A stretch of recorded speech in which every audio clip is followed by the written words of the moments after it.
You're listening to the Inner Field Trip podcast, designed to help highly sensitive people and deep feelers explore unconscious biases so they protect their energy, stand on the side of justice, and become better ancestors. My name is Leesa Renee Hall, your host and tour guide. In this episode, I'm in conversation with Karlyn Percil. I became aware of Karlyn back in 2009 when I won an award for excellence in technology and innovation given to me by the Black Business and Professional Association, or BBPA for short.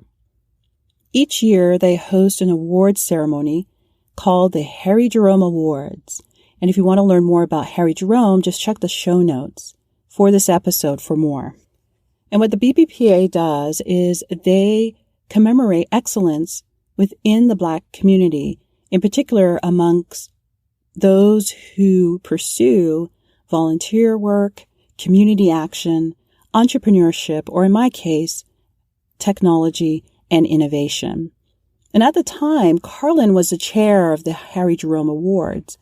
And I remember when I attended the awards ceremony in 2009, Karlyn was hosting from the podium at the front of the room, and she was in this gorgeous emerald green dress. And I thought to myself, she just exudes sophistication and beauty. Fast forward to 2019, and a colleague introduced me to Karlyn at an event that we had attended. And from there, Karlyn and I became fast friends. Every time I see Karlyn appear in my newsfeed on Instagram, it really puts a smile to my face. And the reason being is because, again, not only does she exude beauty and sophistication outwardly, but she also does so inwardly as well. And that's part of the work that she does. She helps corporations to create truly inclusive companies.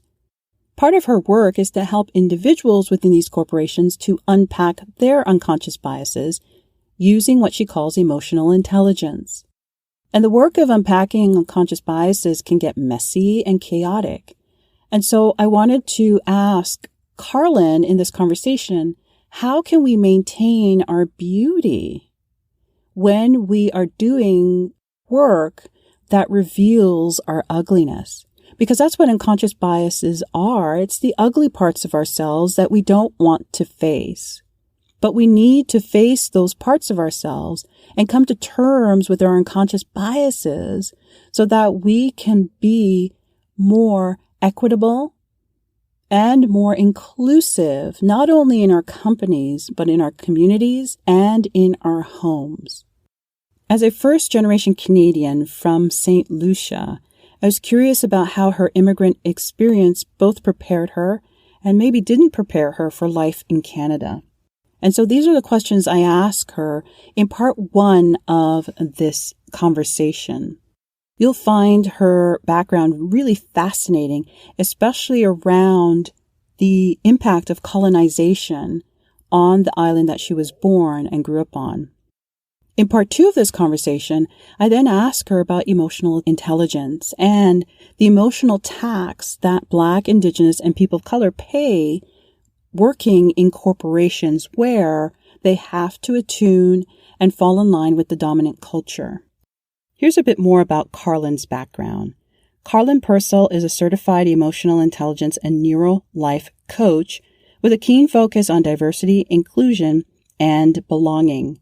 She is the Chief Executive Officer of KDPM Consulting Group, Inc., and the founder of SisterTalk Group Leadership and Wellness Academy, a group dedicated to amplifying the voices of Black, Indigenous, and women of color on leveraging personal narratives as a catalyst of success.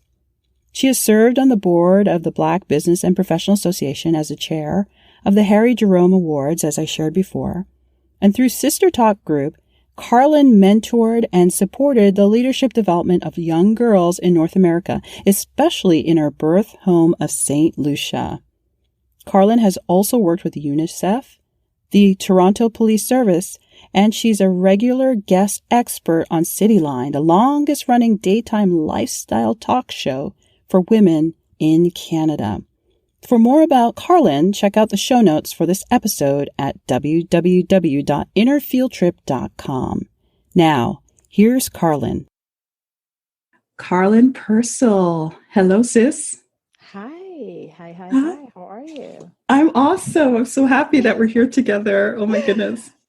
And in the introduction, I was sharing how seeing you in my feed just brings a smile to my face. And I just love your essence and your being. So thank you for making time. Oh, no, thank you. I feel the same way every time I see one of your videos or one of your posts. It's always just so impactful. And you have a way of just seeing into, I think, the soul that's on the journey to becoming a better human. And Yes. You always have the right words, or, when you share one of your vulnerable videos, which is full of so much power and strength, I'm always just so happy, so encouraged. And it's always a pleasure to see you online. So thank you. Thank you for just being obedient to your calling. And that word obedient it tends to trip up people, right? It's I think the word obedient has become associated with such violence and abuse. So how do you use that word and reclaim it? Oh, such a good question. I got goosebumps. I, as a Black immigrant woman whose childhood was stolen from her, I didn't really trust Karlyn. Like, that inner knowing, that place within yourself that you really know who you are. I didn't really trust her. So over the years, anytime she knocked on my door or she came forward with a message or she wanted to guide me towards a certain place or thing, I ignored her. I quelched her desires. I suppressed her voice. And most importantly, I just did not create space for her to have a seat at the table with me. And over the years, I learned actually that in itself is a violent act against self, against the body, against, who I am becoming. And the distrust that was bred because of traumatic childhood experiences, I've been carrying that along with me for so long. And I became obedient to society's norms and conditioning around shame, where if something traumatic happens to you as a woman, that you don't talk about it, you carry the shame in silence. And in some way, shape, or form, there's this unspoken, I guess you can say, word or norm or policy that it's your fault and you have to fix it all on your own. And when I started reclaiming my power and understanding that, what I go through in life happens for me and not to me, and I don't have to carry the burden of shame. I am not bad. There's nothing wrong with me. I started taking that whole obedient hat over me, and I started directing it towards self and towards my inner knowing. And I remember asking myself, what would happen if I decided to be obedient to my inner knowing, that inner wisdom, that inner guidance system? Some people use universe, use God, higher power, whatever you want to use it. What if I became more obedient to her? What would my life look like? How would I trust Karlyn again? And what would that trust look like? Would my dreams be bigger? Would I be bolder? Will my personal risk factor increase? Like, what would that look like? So I became fascinated by this whole obedience to that. And what that led me to, actually, though, is one of the biggest lessons, which I think is kind of like a precursor or prerequisite to obedience, is surrendering. So, and that's why actually I got surrender tattooed on my, legit tattooed on my, if I could show you my arm right now, you would see that I have surrender tattooed there, because every time I feel that resistance to be obedient to societal norms and conditionings versus my own inner guidance and knowing and wisdom, I look down and I surrender, and that begins my process to dismantling that resistance and to begin the obedience.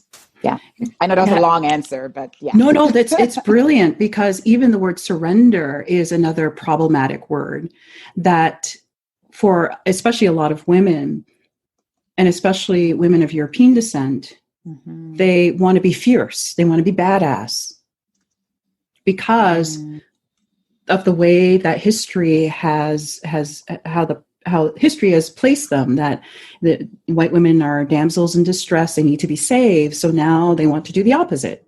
And then here you are, Karlyn. You have your experiences. you have you've tapped into your inner knowing, and you're using these words that make some bristle: obedience, surrender. And I think it's a beautiful reframe that you've shared with us. Thank you. And I just love that. I just love that reframe. So thank you. May I ask, what is your relationship with obedience? I've had to reframe it myself, just like you. And part of that is tapping into my inner guidance. It's unpacking my inner oppressor, and that's what I call the shadow. And it's also tapping into my ancestors. And so the question I want to ask you is, who do you bring to the table? Every room you go into, who comes with you? In other words, what's your lineage? Oh, so good. Lately, especially this year, so I went back home in December, and by home I mean St Lucia. I was born and raised in St Lucia in a tiny village called Baslaboui. And my dad's mom, Granny Nelza, as I was going through the family photos and albums, there was this one photo, and I just can't describe it, Leesa, but it was like, I just felt such a strong connection to her. I felt like she was speaking to me. She was telling me something, but I couldn't fully understand. So for this year, I find that her energy and her voice has just been such a strong presence in my life and in everything that I'm doing. So usually I'm walking in with her. I'm also walking in with my grandfather. My grandfather was a storyteller. Back home in St Lucia, we speak French Creole, and every year in October, we have Creole Festival Month. And he was the person who would be like that elder in the village, who would be telling, the stories and around the fire. And my one regret, though, is that I wish I paid more attention when he used to go and do those and go with him, or even just pay more attention to the stories, because there's very little that I know about his life and how he got, to the Caribbean on both sides, both my mom's parents and my dad's. But lately it has been on my mom's side, my grandfather, because he was a storyteller. He was also very stubborn and very strong in his conviction. And my grandmother, who was like the first entrepreneur, she had this little store where she sold candies, and we had no electricity, no running water. So she could only sell, those little goods that have a shelf life. Right. And I drew on their power a lot. But I also had this other aunt Maggie, who's passed away a couple of years ago. Her daughters left behind some of her jewelry for me. So there's this bracelet that I wear that's hers, that has, again, given me so much strength. And sometimes I walk in with other Black women who are just creating amazing things. So I prioritized, putting my resources into buying clothes from Black or Caribbean designers, or Indigenous, Chickbone Beauty or Kayla K or Jama Face, all those brands. I buy their products because I know how hard they worked to bring it to the market, and it's also on the sweat of all our ancestors. So I also honor, I guess you can say, my lineage and the collective power of women of color. I bring them in the room with me as much as I can. And the history of St. Lucia is one where, like many Caribbean countries, has been in the hands of European colonizers. But what makes St. Lucia unique is that it was almost like it batted back and forth between Britain and France and Britain and France. Yeah. How much of that shows up in the culture of St. Lucia? This lack of, what's the word I'm looking for? Just a sense of, like, it's almost like neither colonial power wanted the island. So I'll give it back to you. And you take it. And you take it. Yeah, 7 times British, 7 times French, and we often, we actually recite that, when you're in school and you're talking like, yes, St Lucia, the Helen of the West, and but it was actually called, even like Hiranora, which is an Arawak language.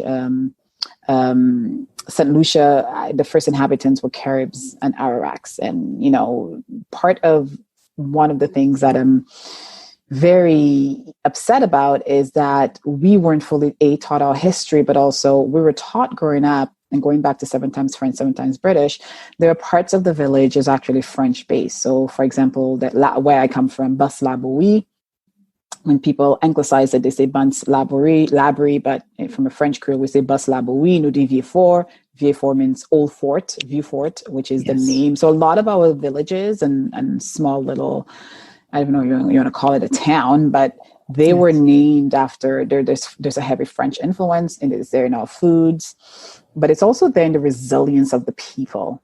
Because even just growing up, we were taught that French Creole is what the poor people spoke. And if you speak it, you're uncultured or you're uneducated and you don't have, you know, that je ne sais quoi that makes you a valid human. And it's so interesting how we inherit or we internalize, you know, that oppression, not realizing it was a way for the slave owners to keep us enslaved, and not just through body work in terms of using our hands but also our minds. They really, we literally were colonized. You know, when you think about it, you take a step back and you think about it, you're like, holy crap, how much unpacking do I have to do? And Right. the answer is lots. Lots. And actually my first reclaiming, I remember when I first moved to Canada, somebody was asking me about St Lucia, and of course everybody's just like, oh yeah, it's such a cute island, you know. But and I'm like, yeah, but do you understand how French Creole came about? And that's when I went on a hunt. I found the first Carib dictionary written by an actual descendant. It was a Barbadian person. Wow. And I found that dictionary. I found a Carib dictionary. I found an Arabic dictionary, and I actually started my first, I guess you can say. How did John Lewis call it? Good trouble. My first good trouble. Yes, I good created my trouble. first company called Belle Moon, and Belle Moon is a fusion of French and French Creole. Belle means beautiful, Moon means people of the land, and Belle Moon was just a T-shirt line, but it was celebrating Caribbean history. So I had a T-shirt with Toussaint Louverture. I had a T-shirt with the Negma. I had a T-shirt with the Arawak, the different language. Halekwaba means how are you. So really, I really wanted to reclaim, as much as we had English and French in St Lucia.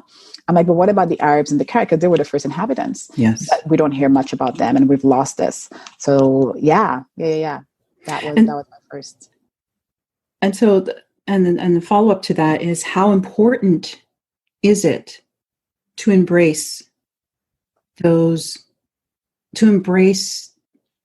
Frenchness and the Britishness as part of your lineage, despite how those colonial powers oppressed? Mm-hmm. Oh, such a good question. I think when you don't know your history, you lose parts of who you are. Yes. You enter the room not fully understanding whose backs you're standing on. You walk through the world thinking you're missing something or you need something more, not realizing that you have everything you need with you for the journey ahead. So to me, it's so important to acknowledge and understand that, because by the byproduct of French Creole in itself, it was because 7 times British, 7 times French.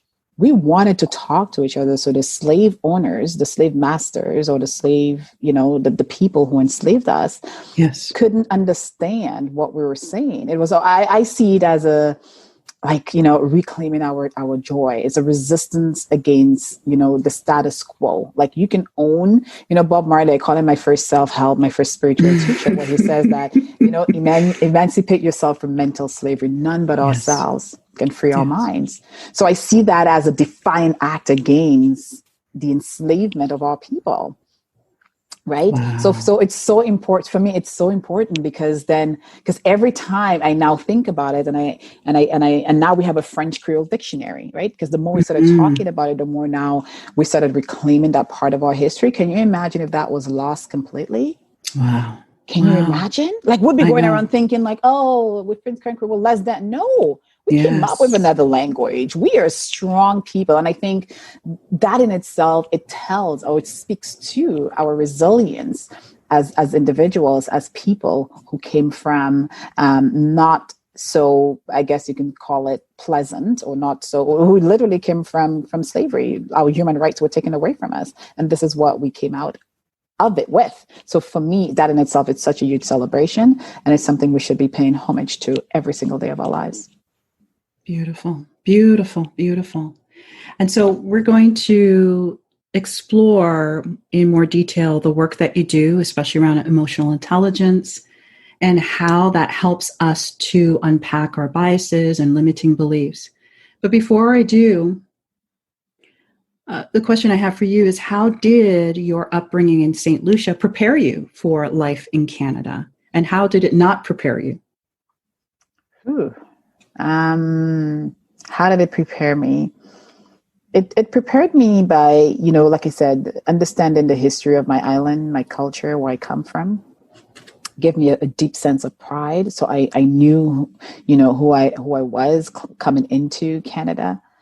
But also on the flip side, it also did not prepare me because I didn't truly understand the power of my history and my ancestry, right? Because when your story is told, and I'm pretty sure you've come across this whole terminology around Eurocentrism, right? Mm-hmm, when our stories are being yes. told from a Eurocentric lens and white people telling our story, they're missing out. They're leaving out so many different parts of us Very and true. who we are, right? Very so true. You have this one-sided view, and you're also creating a narrative around your identity and who you are becoming from the lens of someone who don't fully understand you. But most importantly, it's also coming from the lens of people who actually inflicted those violent acts against our ancestors. So when I moved to Canada, the cultural upbringing I had around, respect, integrity, community, all of that, I just assumed that every single thing I learned in the Caribbean in St. Lucia, it will serve me here, and it's business as usual. But when I moved here, there was this, I was like, oh, I'm Black, I'm an immigrant. What? I'm less than? Oh, interesting. Oh, okay. So there was this complete, shock, first of all, because there was so much I had to unlearn. Because in the Caribbean, for example, one of the cultural conditioning, I guess you can say, mindset that I grew up on was you work hard, you keep your head down, right? You respect your elders, you don't challenge authority, and you just do a good job and you'll be rewarded for it. I got here and actually it's quite the opposite. Quite the opposite. People do not get ahead based on, your hard work and right. merit. There's something called tokenism, and there's anti-Black racism, and there are oppressive structures that actually get in the way. No matter how hard you work, no matter how much you follow the rules, you're not going to get ahead as designed or as you were told. So it didn't prepare me. And I went on this huge journey of emotion, this emotional wave of, but very unpleasant emotions that I didn't have language for. I didn't know what it was. There was shame, there was helplessness, there was guilt, there was fear, because I'm like, can I really survive here? Should I go back home? Experiencing microaggression, emotional attacks, all those different, racist acts and behavior that we go through in the workplace. But somehow society have normalized it. So everybody is like, well, it's okay, Black people, you just chuck it up. You just figure it out some way, shape, or form. But that's how the workplace is structured. That's how Canada is structured. So that led me to be really fascinated by the science of human behavior, but also emotions. What are emotions? And then I learned emotions is data. So getting into the world of emotional intelligence taught me so much. It was such a great tool for me to not only self-regulate, but it also gave me insight in terms of self-awareness. So using my emotional data to understand when my values are being compromised, or when I feel like my boundaries are not being adhered to, or maybe I need to recommunicate my boundaries, or in some cases, maybe create new boundaries, because a situation or a circumstance or an interaction with another person or through the system will teach us about ourselves. So separating and understanding that emotions are data, and now I can take that data, understand it, analyze it, check it against my value systems and the things that matter to me, gave me insight to turn that emotions into emotional intelligence. So that was, and that began, I got so fast, and I actually saw the change in my life and how I interacted with people, how I can build better relationships, how I can increase trust. And it became, I'm like, oh my gosh, everybody needs to know about this. How do I get certified? How do I teach the world? And that became my mission. Well, this is a wonderful segue into digging deeper into your work around emotional intelligence, and then LEAP, which is your signature program. But first, we're going to take a quick break. I just want to remind you, if you're listening, we're in conversation with Karlyn Percil, and we're going to take a message from one of our sponsors, and we'll be right back.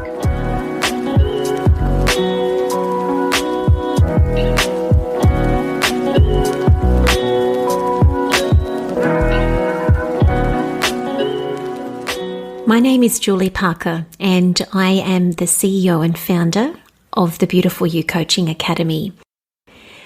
When I first came across Leesa Renee Hall's work, and in particular the Inner Field trip, I'd already begun my anti-racism and anti-oppressive education, learning, unlearning, and journey. And I first came across Leesa on social media, Instagram in particular. And as I was exploring my own inherent biases and need as a white woman to take stock and really look at my own privilege and areas of my life and work that required a deeper anti-racism lens and active dismantling, I was incredibly drawn to Leesa's work and message. She had, and still does have, an amazing way of being able to express and explain things that is at once very straight shooting and also incredibly heartfelt and welcoming and opening. And that was what really prompted me to want to go deeper with her and join her Patreon community. And the inner field trip work that I have done with Leesa as a part of her community has helped me incredibly with my unconscious biases, many of which of course is related to the word unconscious, I never even really knew existed for me.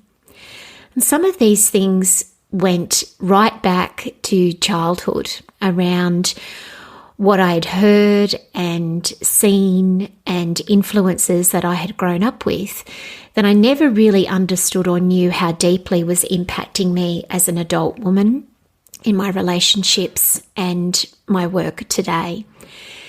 And so the inner field trip work has supported me to have better and deeper relationships with people around me. It has improved my business from the perspective that I now believe that I have a wider, deeper, more compassionate lens in everything that I do. And it's helped bring some deep-seated stuff, so to speak, to the surface and really address it. And it's complemented other forms of anti-bias training that I've done that may have and have had different focuses to the expressive writing and inner field trip work that Leesa does. It has just really blended seamlessly with those things where I've been looking at other things such as equity, inclusion, and a variety of other areas that I've needed to look at in my life and business and still am, because this inner field trip Leesa has helped me to understand is one for life. And so if you are thinking of becoming a patron of Leesa's, I just simply cannot recommend Leesa and her community enough. And one of the things that I really appreciate about Leesa and her community is that I have ebbed and flowed with the work in there. Sometimes I've chosen to comment publicly about what I've been working on and doing, and other times I've just been doing the work privately.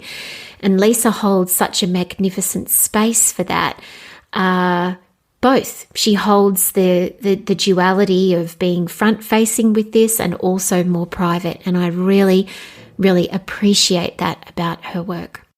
Leesa is doing life-changing, necessary, deeply important work that I think is not just for me in this lifetime, but indeed is for the benefit of all those who come after and around me as well. And I think the impact of that and her work with the inner field trip simply cannot be underestimated.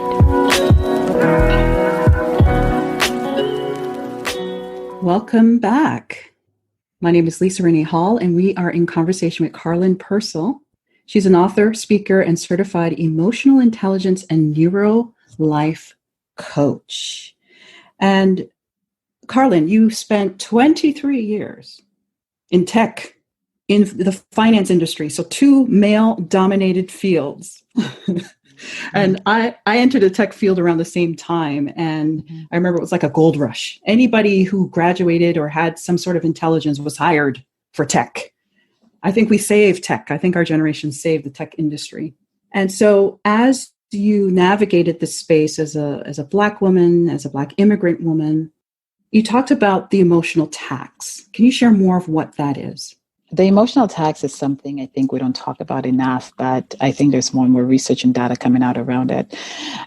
Emotional tax is the tax that people of color, and it was research done, the definition I'm sharing is by Catalyst Canada, which is a not-profit that focuses on creating workplaces that work for women, for all women, define emotional tax as a tax that you pay for being different at work, where people of color are on guard because of our differences, because we have to code switch, we have to cover, getting rid of your accent, for example, is one, changing your name so that you can fit into the culture. And for a lot of us, we don't realize that we are on guard. We don't realize, like, our bodies can feel the violent impact of being in an oppressive state or place. Sorry. Yes. But what we do is that we force our way through it. So that emotional tax, like in layman terms, that's how I describe it. Mm-hmm. It's like this shock of being in a space that that's not safe for you. But again, we are often, especially as Black women and as racialized people, we're often put in a place where we have to choose. Do I stay and put up with it, or do I stay? Do I leave, or do I stay and put up with it because I have to feed my family, especially if you're an immigrant, you have to send money back home. You have to take care of the wider extended family network.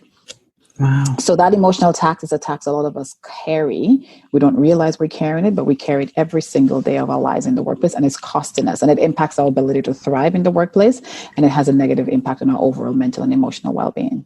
Wow. I'm just sitting with that because it's, it feels heavy. Mm-hmm. And it is. It is. Yeah. Yeah. It's very heavy. And when I look at, especially through the work that we do, this is why every time I go into the work, I ask organizations, and that's actually sparked another project that we created called the Wellbeing Playbook, because that violent act against self, it's, we don't see it because it's happening internally, right? Yes. It's happening internally. And especially for us Black women, we get the notification from our bodies because emotions are data, right? And that emotion, and emotions is a bodily sensation. So that means you need to pay attention to your inner world. And this is why I love, your work around, inner field trip, because a lot of us don't take enough inner field trips. We're so busy, looking at the path or looking at what others are doing. We forget that in order to prepare for the journey ahead, the first thing you need to do is to go on an inner field trip. So it's understanding that act, that force, that betrayal that we put ourselves through every single day, it's costing us a lot. And it's important for us to take a step back, pay attention to that inner data, that emotional data, or whatever comes up, and now use that information to decide how you want to step forward. And for a lot of us, you can't leave the workplace. You're a part of it. You have to be there. So this is why with the Wellbeing Playbook, we're now petitioning organizations. You need to provide more racially and culturally diverse workplace wellness facilitators, experts, options for racialized and culturally diverse individuals, because currently the way your workplace wellness program is set up, it does not acknowledge the emotional tax people of color go through. And most importantly, your cast of all white coaches, therapists, et cetera, again, you are serving white people only, and you are telling by exclusion. What you're saying is that Black lives and racialized lives don't matter. And this is the dehumanization we don't talk about enough in corporate, Leesa. Everybody keeps talking. We tend to focus very much on, but look at what they did to George Floyd. It's so wrong. And absolutely it is wrong. And we're losing lives every day. We see it. But we forget to talk about the years that have been shaved off the lives of Black women and women of color in the workplace, just because we don't see it. We don't believe it, and we don't talk about it enough. But I think having those conversations is how we will start dismantling the oppressive structures that's costing so many of us, not just our health, but the shortening the lifespan of individuals in the corporate space. And why do you think that so many are so afraid to go within and explore?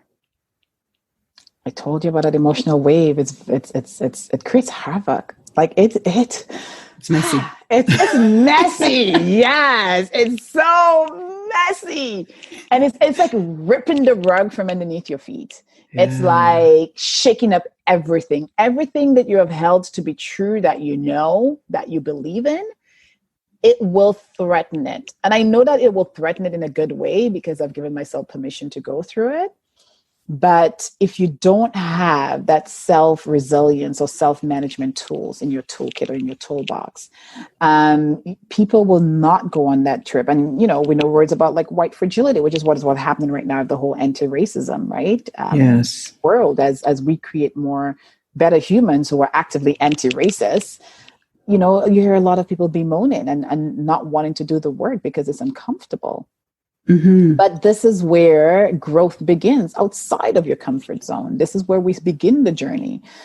So for us, and I think part of it goes back to childhood. I wish, you know, social emotional learning was something that was prioritized for us as children. But even within our culture, you don't see people cry or talk about the struggles. You hear about the struggles externally, like, you know, like family members talk or people talk in society, in the community, but they don't bring it back home and to teach us how to ride that emotional wave. So as adults, as the brain reflects on, do I have the capacity and the tools to deal with this, like re-upping of my entire life? The answer is yes. But if you haven't given yourself permission to do that or to tap into those resilience tools that we all innately have, then you would avoid it at all costs because you don't feel capable. Helplessness will set in, shame will set in, and then that keeps people stuck in the current position in life. And so you talked about, we talked about the emotional tax that people of color expend within the workplace. And here you are, a certified emotional intelligence coach. It feels like the opposite. It's like, here's the emotional tax you pay, but become more resilient using emotional intelligence. So share with me how emotional intelligence, it's, as you said, it's another form of data. How does that help your clients? First of all, how does it inform your work? And then how does it help your clients to be able to have the courage to look within and then to move forward and grow? Such a great question. Change is about breaking old conditioning, whether it's habits, thoughts, behavior. At the end of every experience, what we create is an emotion. So when you're changing or you're creating a new version of yourself, or you want to improve what is your communication skills or how you show up at work or in life, you're literally saying, I'm ending a contract with my old self, which is my old emotional self, which, by the way, emotions are also addictive. So it means that you're literally saying, hey, I want to get off this emotional wave of complicity or compliance, and none of it is bad. Emotions are not bad. But what ends up happening is that in order for you to create a new emotional imprint, it means that the brain, because every thought we have, the brain releases a chemical concoction in your body. That chemical concoction, so for example, if it's something that you know already, like you love, let's say you love apples. Every time you have an apple, you know those endorphins are going to come, you know, that feel-good vibes, because when you bite into an apple, you chew into it, it's crunchy, it's sweet, maybe it has a little bit of tartness. Ooh, you know what you're going to get when you bite into that apple because you love it. You've created an experience, an emotional reaction, and there's an emotional imprint for that apple. But now I'm telling you, Leesa, today I don't want you to eat an apple, I want you to try a lime. Mm-hmm. Ooh, your brain, your body is like, ooh, a lime. I don't know. I don't have any associative emotions with that particular task because it's not something I do, because the lime is like a new experience, right? It's the same thing for life. So before, the brain is like a predictive machine. So it tries to create meaning to decide, hey, am I safe or not? Its default is to look for the danger spots, which comes from our prehistoric times. We inherited this brain from our ancestors. When they went out to hunt for food, they had to pay attention to every little rustle, every little noise in the bush, because it might be dinner, as opposed to bringing dinner home. So as we evolved, our brain did not evolve for our current day setting. So now we have to teach it to do that. We teach it by being mindful and being conscious of the information we take in, but also by actively engaging with the life that we have in front of us. So the only way for you to now enter, the lemon world and make it to become something that you like or you want to be a part of your future is to actually create an experience with the lemon. Bite it. Feel the taste. Ooh, it's sour. What is that? Oh, like give your body an opportunity to create that new neural pathway that is now attached to that particular lemon. We can't do it I mean, the brain is so powerful. It has the ability for you to visualize what that can look like. Because if I ask you, ooh, Leesa, close your eyes. Imagine biting into a lemon. What's coming up for you? I think the sourness of the, right? Yeah, that's what comes to mind. That's what, but you don't have an actual lemon in your, but the brain has the ability for it to create that visualization, and the body mimics the reaction because it's preparing itself to receive that, because now you've told it, right? That, hey, expect a lemon. That's what I'm going to bite into. So it's the same thing for our life experiences. Right? In order for you to become anti-racist or whatever it is, that new thing that you're trying to capture, you have to understand the emotional data around it. So emotional intelligence helps us. And one of the pillars is all around self-awareness, right? Yes. Where am I on my continuum for change? What is my inner change management system or process? What do I have to go through first? How does change resonate in my mind, in my body, in my thoughts? Do I go back to 8-year-old Karlyn when my world, probably my most visceral memory of when I went through change? Or am I the 15-year-old Karlyn? Or even if I go back to 8-year-old Karlyn, I understand her inner field trip. Like I know what trip she's been on. So I can actually meet her at the part of the journey that I know I need to bring in the resilience into the present, to remind myself, oh, I've done this before. Oh, okay, I have the capacity. There's a little bit of fear, but it's okay. I have the capacity for me to do that. So this is what emotional intelligence, the gift, I would say, of emotional intelligence, that ability to be self-aware, that ability to now, manage those emotions. So it gives us the capacity to self-control, know when we need to pivot. So adaptability, flexibility. It really helps us to know when we need to make those changes. But most importantly, what I really love about, so the first part, and Daniel Goleman is the father of emotional intelligence. And also there's another, framework that I use, but I like Daniel Goleman's because it's quite simple, because it's just 4 areas: self-awareness and self-management. And once you're able to master those 2, this gives us the skill set we need for social awareness. And social awareness can now be capitalized into social intelligence, which helps us with relationship management. And with social awareness, this is where empathy comes in. This is where, Karlyn, went on that inner field trip, and 8-year-old me, I understand how hard it was for her to move past, that point where she was able to understand her pain, understand the betrayal, and now use that information to be more resilient. So with that empathy, so now I'm working with whether it's in a relationship or in a work relationship or your personal relationship with your partner. When you're going through a change in your relationship, or you're dealing with a very difficult boss in the workplace or in your business, whatever the situation might be, when you're on that emotional journey, now that self-awareness can give you insight so that you can self-manage. But also, as you're dealing with the person, you're now able to extend empathy with them, because now you understand what it actually took for you to get to a place where you can feel seen and heard, for you to manage your inner, I'll use your language, your inner oppressor, because you understand your inner oppressor is just bringing you information, right? It's not telling you that's who you are. So emotional intelligence gives us the capacity for us to see ourselves in our wholesomeness and understand that contrast. I often say confusion is the beginning of clarity. Contrast begins with resistance, right? Ooh, wait. Say it again. Wait. Contrast is the beginning of resistance. That's what I said. I don't even know. It was just coming, but and all of that is, again, it's information. I think we are so quick to come to an assumption and we forget to enjoy the journey. Life is a journey. Getting to know yourself is a journey. And with that social awareness, you can now say, oh, I understand why Tom, Bob, Sandra, Harry reacted that way to me. I now understand. So now you're in your final quadrant, which is around relationship management. You can influence, you can mentor, you can be an active listener, You can be a better collaborator and teamwork because now you understand what's at play. Why? Because you understand self, you're able to manage self, and now you can hold space and mirror what's needed for that person as they go on the journey together. And that is the power of emotional intelligence. And that is why it's so necessary for any change that we're going through in life. Because without that ability and capacity for us to manage our emotional data, we become slaves to what our inner guidance system tells us.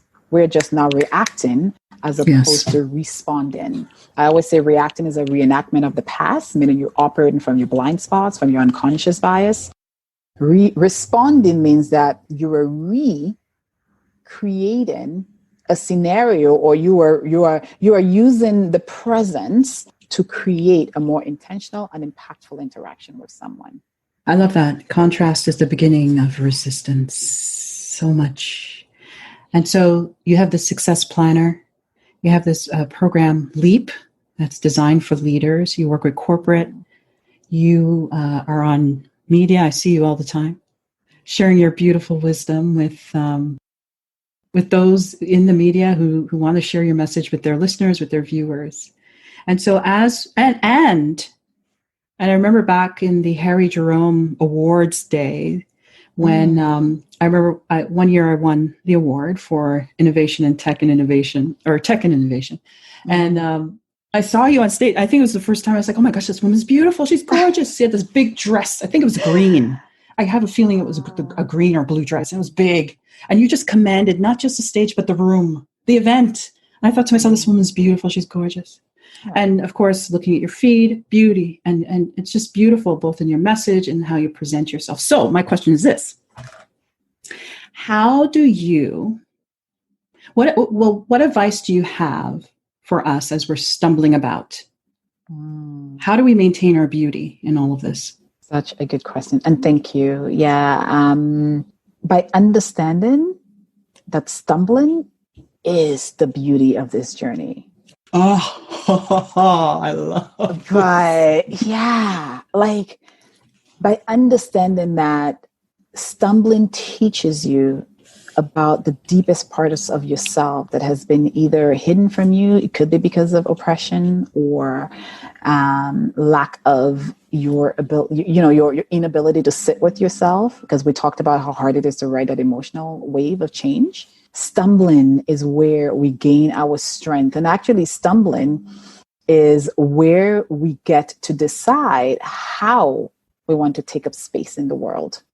Because sometimes you have to get knocked off where you are in order for you to understand that this is bad for your posture. This is not serving you.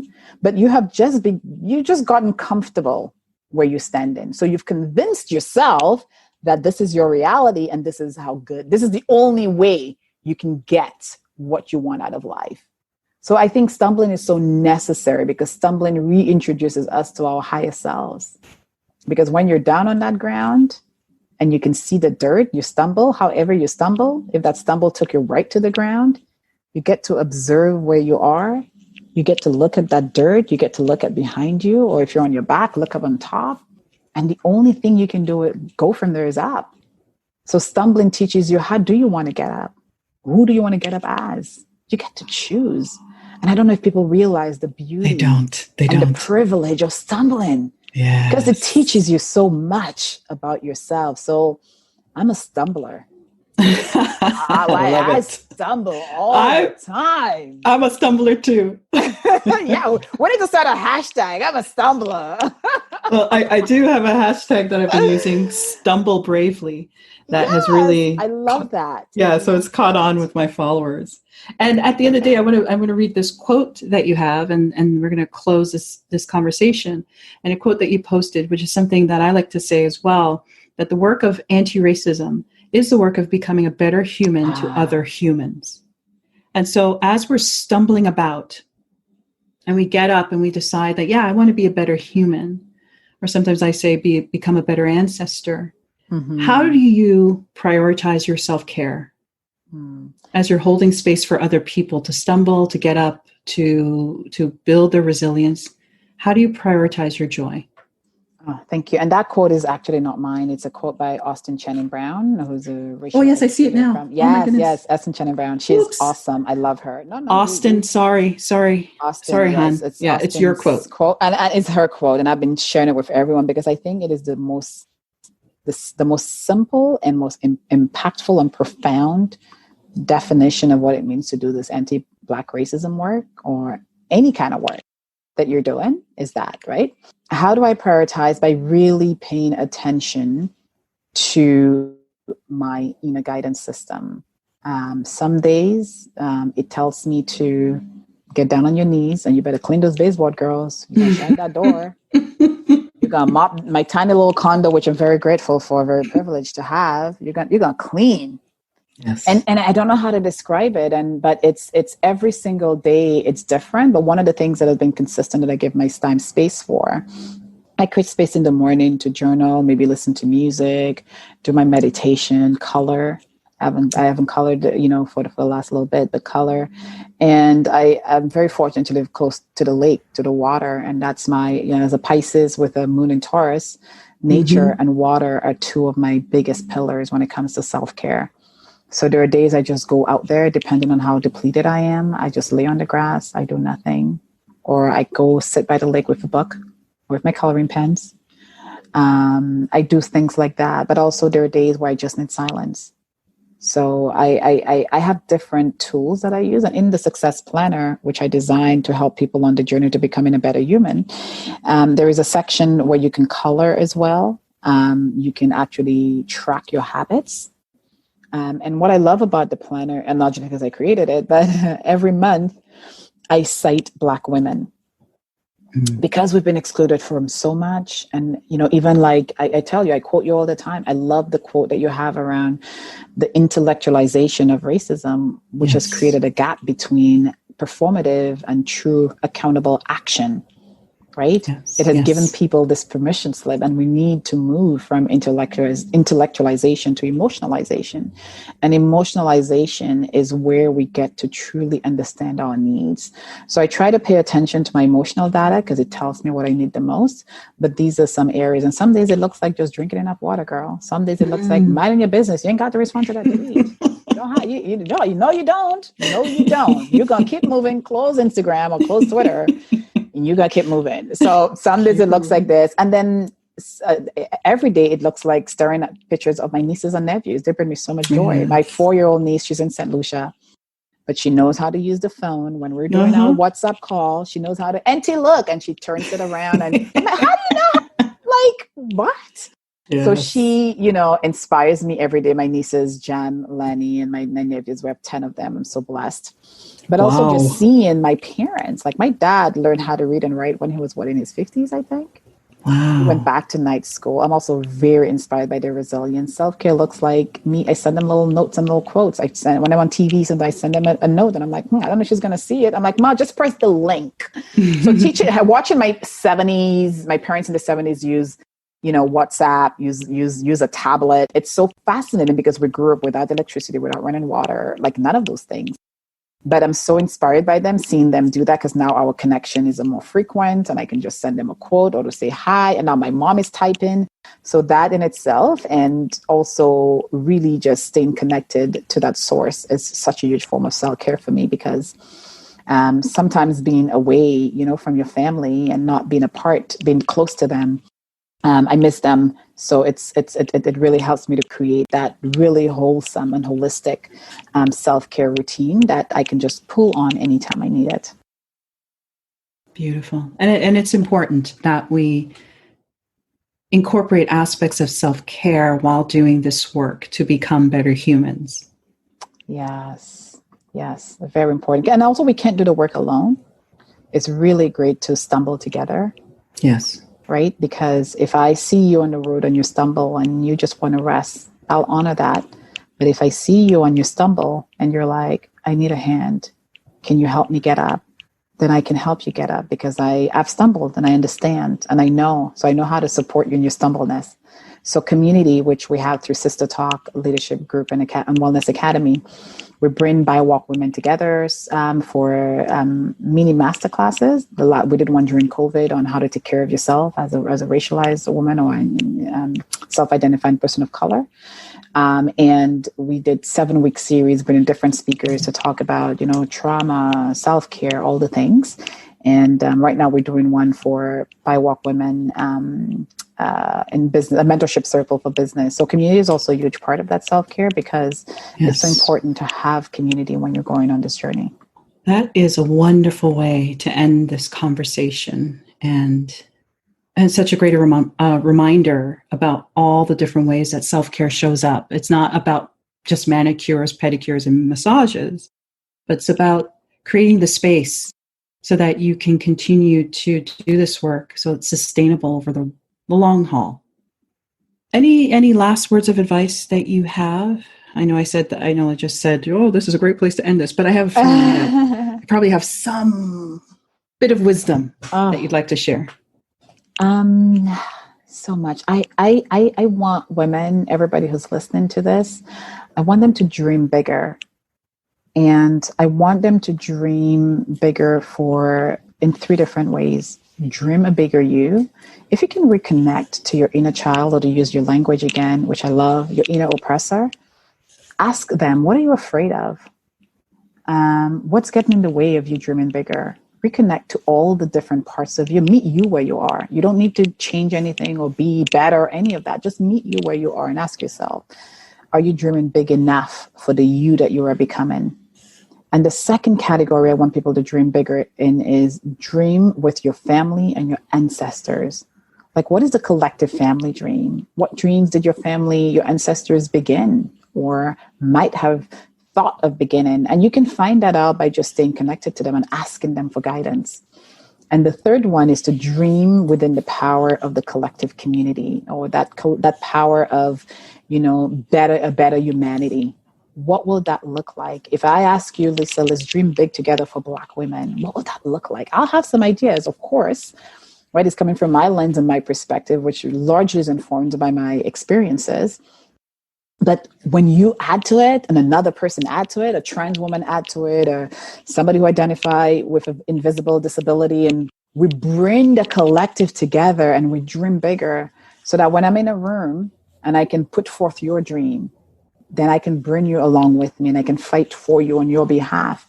Because I think that's the only way for us to truly move the collective forward and create a better humanity and society, where my little nieces and nephews and everybody else who's listening can have a chance in this world to be free, to truly liberate themselves, and to live the highest version of who they are before they exit this earth in their physical bodies.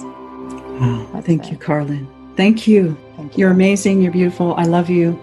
And thank you for sharing so much. And we were in conversation with Karlyn Percil. She's an author, speaker, and certified emotional intelligence and Neuro-Life coach. Again, thank you, sis, for sharing your wisdom.